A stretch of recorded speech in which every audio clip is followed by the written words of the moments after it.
আজি আমাৰ তালগুৰি গাঁৱৰ এজন অতি সৎ মানুহ আমাৰ মাজৰ পৰা চিৰদিনৰ কাৰণে গুচি গ'ল। কিন্তু আমাৰ এনেকুৱা এটা অৱস্থা হৈছে যে আমাৰ শ্মশান ঘাটলৈ যেতিয়া আমি যাব লগা হয় এটা হ'লৈ, তেতিয়া আমাৰ পথৰ মানে বিৰাট অভাৱ হৈ আছে। আমাৰ ৰাস্তা, আমি শ্মশান ঘাটলৈ যোৱাৰ কাৰণে আমাৰ ৰাস্তা নাই। সেইকাৰণে নদীয়েদি আমি এই নদীৰ এইফালেদি কলৰ ভোৰ বনাই আমি এই মৰাশটো লৈ যাব লগা হৈছে। ইয়াৰ আগতেও আমি লৈ গৈছিলোঁ ভোৰ বনাই কলৰ, আমি তাতে লৈ গৈছিলোঁ। হয় হয়, কিছুমাহ পূৰ্বে। আৰু ইতিমধ্যে সেই কথাখিনি আমি আমাৰ স্থানীয় সাংসদ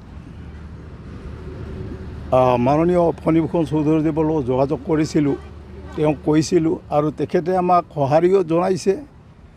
আহি তেখেতে নিজে আহিছিল আৰু আহি চাই গৈছে আমাৰ শ্মশানৰ যিটো ৰাস্তা সেইটো চাই গৈছে আৰু সেইটোৰ এটা সুব্যৱস্থা কৰি দিয়াৰ কাৰণে তেওঁ নিজে গাঁত পাতি লৈছে আৰু অফিচিয়েল বিষয়ববীয়াকো তেওঁ অফিচৰ পৰা পঠাই দিছিলে, সেইখিনিও চাই গৈছে আৰু আমাৰ ৰাস্তাৰ কামখিনি কৰি দিব বুলি আমাক এটা আশা দিছে। এই পথছোৱা কিমান দিনৰ পৰা নাই? মানে এইটো আজি প্ৰায় 3 বছৰমান হ'ল আপোনালোকে কষ্ট কৰি আছোঁ।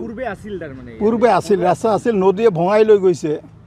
পূৰ্বে আমাৰ ৰাস্তাটো ভালেই আছিল, নদীয়ে চব ভাঙি চিঙি লৈ গ'ল।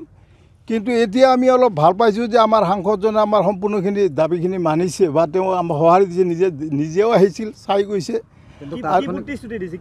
তেওঁ প্ৰতিশ্ৰুতি দিছে যে ৰাস্তাখিনি তেনেকৈ বান্ধি আমি যেনেকৈ নহওক ৰাস্তাটো ইয়াত ব্ৰিজ এখন দি হ'লেও যেনেকৈ নহওক আমি ৰাস্তাখিনি বনাই দিম আপোনালোকৰ ৰাইজৰ, এইটো আমাক কথা দিছে। আৰু তেওঁৰ লগত এই কথাখিনিতে আমি ৰাইজ ভাল পাইছোঁ, তেখেতক আমি সন্তুষ্ট হৈছোঁ।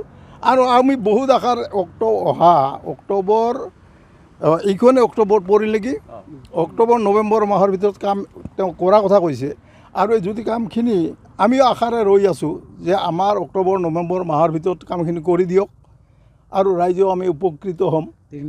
আজিৰ এই পৰিস্থিতিটো বৰ শোকাবহ, মোৰ দুখ লাগিছে। আমি গাঁৱৰ সাধাৰণ মানুহ, গাঁৱত যেতিয়া মানুহৰ মৃত্যু হয়, শোকাবহ এই মৃত্যুক লৈ গাঁৱৰ মানুহে বা পৰিয়ালবৰ্গই যি সমবেদনা আমি জ্ঞাপন কৰিব লগা হয়, তাতোকৈ আমাৰ মহা সমস্যা হৈছে মানুহজন মৃত্যুৰ পিছত যে আমি শ্মশানত থ'ব লাগিব, আমাৰ সেই এটা মানে ৰাস্তা নাই। আজি দুখৰ বিষয়, পৰিতাপৰ বিষয়ে, এই মহাপবিত্ৰ টুনিয়াই নদীৰ বুকুত আজি এই কলৰ ভোৰ সাজি আমি যে সেই মানুহজনক থ'ব লগা হৈছে, এটা আমাৰ বৰ পৰিতাপৰ বিষয়। সেইকাৰণে মানুহে মানুহৰ বাবে হিত চিন্তা কৰি মাননীয় প্ৰশাসন বিষয়া তথা আমাৰ সাংসদ মহোদয়ক মানুহৰ হিত চিন্তা কৰি, মানুহে মানুহৰ বাবে সৎ চিন্তা ভাৱনা কৰি অলপ মানে আমি চালি জাৰি চাব কৈছোঁ আৰু খুব ততাতৈয়াকৈ খুব ক্ষিপ্ৰতাৰে কামখিনি কৰিবলৈ আমি ইয়াৰে বিনম্ৰ আহ্বান জনাইছোঁ।